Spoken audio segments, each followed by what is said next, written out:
தமிழக மக்கள் அனைவருக்கும் இனிய மாலை வணக்கம். 13 செப்டம்பர் சனிக்கிழமை மாலை 3:30 மணிக்கு சரியாக இந்த வானிலை அறிக்கையானது பதிவு செய்யப்படுகிறது. அதிகாரப்பூர்வ அறிக்கைக்கு இந்திய வானிலை அறிக்கை பார்க்கவும். இது உங்கள் லேஜஸ் வெதர் அப்டேட் சேனல். இன்றைக்கான தலைப்புச் செய்தி: வட மாவட்டங்களில் கொட்டப்போகிறது கனமழை. அதாவது வட கடலோர பகுதிகள் குறிப்பிட்டு சொல்லணும் அப்படின்னா திருவள்ளூர் மாவட்டம் பகுதிகள் மற்றும் சென்னை, காஞ்சிபுரம், செங்கல்பட்டு போன்ற பகுதிகளில் இன்றைக்கு கனமழை காத்திருக்கிறது. இது இன்றைக்கான தலைப்புச் செய்தி. இனி வரக்கூடிய நாட்களில் எந்த மாதிரியான ஒரு வானிலை அமைப்பு அப்படின்றதையும் நம்ம இந்த அறிக்கையில் பார்ப்போம். கண்டிப்பாக இந்த அறிக்கையை பார்ப்பதற்கு முன்பு கடந்த கால அறிக்கையில் நம்ம என்ன சொல்லியிருக்கோம் அப்படின்றது இதற்கு முன்பே பார்க்காதவங்க புதுசாக பார்க்குறீங்க அப்படின்னா கண்டிப்பாக பாருங்கள். நாம் எல்லாமே கொடுக்குறது எல்லாமே அப்பப்போ கொடுக்குற அப்டேட்ஸு. ஏதாவது மாற்றங்கள் இருந்தாலும் நம்ம சேனலில் அறிவிக்கிறோம் அப்படின்றது கொடுக்குறது தான் எப்போவுமே நம்ம கொடுக்கக்கூடிய ஒரு விஷயங்கள். நாம் கொடுத்துட்ருக்க அடிப்படையின் பேரில் ஆங்காங்கே அப்படின்ற மாதிரி பொழியக்கூடிய இந்த வெப்பச்சலன இடிமழையானது தீவிரம் குறைந்தும் காணப்படும். அது எந்த தேதியில் எப்படிப்பட்ட ஒரு மழை பொழியும் அப்படின்ற மாதிரி நம்ம கொடுத்துருக்கோம். கண்டிப்பாக முழுமையாக கேட்டு பயன்பெற அன்போடு கேட்டுக்கொள்கிறேன்.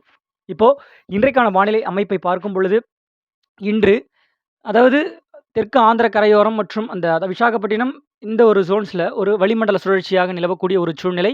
இப்போ இதன் தீவிரம் சற்று காற்று வந்து மேற்கு காற்றின் ஈடுப்புகளும் சரி இதெல்லாம் பார்த்திங்கன்னா கொஞ்சம் ஈர்ப்பாக போய்கிட்டு இருக்க ஒரு சூழ்நிலையில் நமக்கு வந்து மழைப்பொழிவு பெரிதளவுக்கு மேற்கு பகுதிகளில் மழைப்பொழிவு ஏற்படுத்தலை.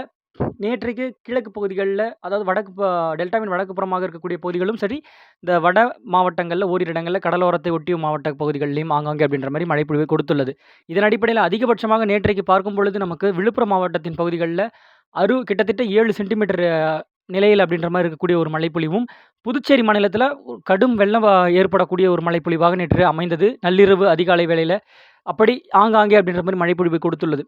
இப்போது இதே அமைப்பு இந்த நிகழ்வு வந்து பார்த்திங்கன்னா இன்றைக்கு காற்றின் இரு இணைவுகள் அப்படின்றது சந்திப்பு பார்த்திங்கன்னா எந்த இடத்துல அப்படின்னு பார்க்கும்பொழுது வட கடலோர பகுதிகளிலும் சரி, வட மாவட்டங்களில் ஆங்காங்கே அப்படின்ற மாதிரி மழைப்பொழிவை ஏற்படுத்தும் அமைப்பாக இருக்கிறது. கண்டிப்பாக வட உள் மாவட்டங்களில் இன்றைக்கும் கனமழை காத்திருக்கிறது. இது ஏற்கனவே ஒரு செய்தி ஊடகங்களில் முன்ன வந்து சென்னையில் திடீர் கொட்டியது கனமழை அப்படின்ற மாதிரிலாம் இந்த மாதிரி ஒரு அமைப்பாகவும் இருக்கக்கூடிய ஒரு வாய்ப்பு இருக்கிறது. கண்டிப்பாக நள்ளிரவில் நம்ம அதை எதிர்பார்க்குறோம். எந்த மாதிரியான ஒரு மழைப்பொழிவு அப்படின்றது நாளை அது அதிகாலை வேளையில் எப்படின்றது நம்ம உற்று நோக்க வேண்டும். இதற்கு முன்பே இப்போது சில மணி நேரங்களில் அதாவது காலை அதிகாலை வேளையில் கண்டிப்பாக சென்னை உள்ளிட்ட காஞ்சிபுரம், செங்கல்பட்டு போன்ற பகுதிகளில் மழைப்பொழிவு கொடுத்துருக்கும். இன்றைக்கும் கனமழை ஆங்காங்கே அப்படின்ற மாதிரி ஒதுக்கி இருக்கக்கூடிய இந்த வெப்பச்சலன மழை பகுதிக்கு எங்கே வந்து ஒரு சாத்தியக்கூறுகள் இருக்கிறது. இந்த நிகழ்வின் காரணமாக இந்த நிகழ்வு மெல்ல மெல்ல மேற்கு வடமேற்கு திசையாக நோக்கி செல்ல மீண்டும் காற்றின் திசைவேக மாறுபாட்டின் காரணமாக நமக்கு தென் மாவட்டங்கள்லையும் சரி, அதனை ஒட்டியுள்ள உட்புற பகுதிகளிலும் சரி, மத்திய பகுதிகளிலும் ஆங்காங்கே அப்படின்ற மாதிரி மழைப்பொழிவை தொடங்கும். அதாவது இன்றைக்கு தேதி 13, நாளை 14 தென் மாவட்டங்கள் ஓரிரு இடங்கள்லையும், இன்றைக்கும் தென் மாவட்ட கடலோர பகுதியில் ஓரிரு இடங்களில் லேசான ஒரு மழைக்கோ ஒரு மேகமூட்டத்தோடு அப்படின்ற மாதிரி இருக்கக்கூடிய ஒரு வாய்ப்பு இருக்கிறது. இன்றைய விட நாளை சற்று கூடுதல் பரப்பாக அமையும். அப்படியே படிப்படியாக 15, 16 தேதிகளுக்கு பிறகு 17, 18, 19 தேதிகளில் நல்ல ஒரு கனமழையாக நம்ம ஏற்கனவே எதிர்பார்த்து அதை சொல்லியிருக்கோம். அதாவது தென் தொடங்கிய மழை கிழக்கு வடகிழக்காக அப்படின்ற மாதிரி முன்னேறக்கூடிய ஒரு மழை வட மாவட்டங்கள் வட கடலோர மாவட்டங்களுக்கு இனி வரும் நாட்களில் நல்ல ஒரு கனமழை காத்திருக்கிறது. 15 தேதிக்கு பிறகாக இன்னும் மீண்டும் அதாவது இன்றும் நாளையும் அது அவ்வப்பொழுது நம்ம ஏற்கனவே சொல்லியிருக்கோம். வட கடலோர பகுதிகளுக்கு அவ்வப்பொழுது மழைப்பொழிவு இருந்து கொண்டிருக்கக்கூடிய ஒரு அமைப்பாக இருந்தாலும் இதனை காட்டிலும் 16, 17, 18, 19 குறிப்பாக ஆங்காங்கே அப்படின்ற மாதிரி மழைப்பொழிவு அமையப்பெற்று தீவிரமாக வட மாவட்டங்களில் வந்து குவிய செய்து மழைப்பொழிவு கொடுக்கும் அமைப்பாக இருக்கிறது.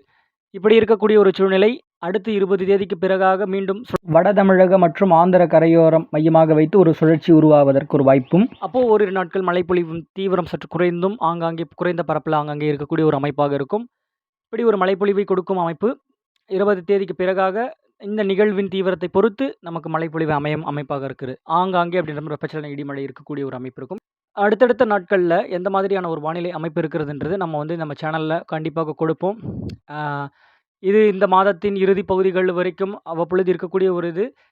மீண்டும் காற்றின் திசைகள் எல்லாம் மாற்றம் பெற்று நமக்கு வடகிழக்கு பருவமழை தொடங்கக்கூடிய ஒரு சூழ்நிலையும் இதன் காரணமாக இப்போவே பார்த்திங்கன்னா நிறைய இடங்களில் நல்ல ஒரு மழைப்பொழிவை ஆங்காங்கே அப்படின்ற மாதிரி பெற்று வருகிறது. குறிப்பாக வட மாவட்டங்களில் ஆங்காங்கே நல்ல ஒரு மழைப்பொழிவை வட கடலோர பகுதிகளிலும் சென்னை போன்ற பகுதிகளிலும் சரி ஆங்காங்கே அப்படின்ற மாதிரி நீர்நிலைகள் ஓரளவுக்கு அப்படின்ற மாதிரி இருக்கக்கூடிய ஒரு அமைப்பு இருக்குது. பாசனத்திற்கு ஏதுவாக கண்டிப்பாக வடகிழக்கு பருவமழையும் நமக்கு சாதக சூழ்நிலையாக அமையும் அப்படின்ற ஒரு நம்பிக்கையோடு இருப்போம். மழை பெறாதவர்களுக்கும் இனி வரும் நாட்களில் மழைப்பொழிவு இருக்கும் என்ற நம்பிக்கையோடு நம்ம வந்து பணிகளை மேற்கொள்ளலாம். இன்றைக்கு வட மாவட்டங்களில் ஆங்காங்கே காத்திருக்கிறது. அதாவது வட மாவட்டங்கள்னு சொல்லப்போனால் வட கடலோர பகுதிகள் ஒட்டிய மாவட்டங்கள்லையும் சரி, குறிப்பாக செங்கல்பட்டு, காஞ்சிபுரம், திருவண்ணாமலையின் கிழக்கு, அதாவது கிழக்கு வடகிழக்காகன்னு வச்சுக்கலாம். இதிலிருந்து தொடங்கக்கூடிய ஒரு இடத்துல ஒரு சில இடங்கள் அப்படின்ற மாதிரி தொடங்கக்கூடிய மழை இந்த ஆந்திர எல்லையோர பகுதிகளான மாவட்டங்களுக்கு நல்ல ஒரு கனமழையாக ஆங்காங்கே அப்படின்ற மாதிரி இருக்கும். கண்டிப்பாக கனமழை காத்திருக்கிறது. வானிலையில் ஏதாவது ஒரு மாற்றங்கள் இருந்தால் அறிவிக்கிறேன். வானிலையோடு இணைந்திருங்கள். நன்றி, வணக்கம்.